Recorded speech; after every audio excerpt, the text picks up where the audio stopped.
இன்றைக்கி ஒரு sweet recipe தான் பார்க்க போகிறோம். அதுக்கு ஒரு 2 டேபிள் ஸ்பூன் பச்சரிசியை கழுவிட்டு மிக்சர் ஜாரில் சேர்த்துட்டு இந்த மாதிரி கோர்ஸாக அரைச்சி எடுத்துப்போம்.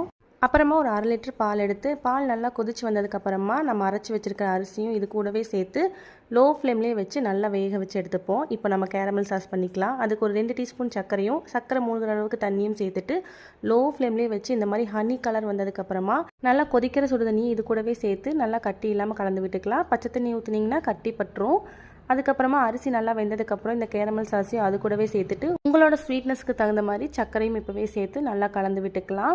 ஃப்ளேவருக்காக 1 பிஞ்ச் ஆஃப் ஏலக்காய் தூள் அதையும் சேர்த்து நல்லா கலந்ததுக்கப்புறமா பேனில் 1 டேபிள் ஸ்பூன் நெய் விட்டு உங்களுக்கு பிடிச்சமான நட்ஸ் எல்லாம் இது கூடவே சேர்த்து ஃப்ரை பண்ணி ஆல்ரெடி ரெடி பண்ணி வச்சுருக்க அந்த மில்க் கூட சேர்த்தோம்னா சூப்பரான கேரமல் ரைஸ் பாயசம் ரெடி ஆயிரும்.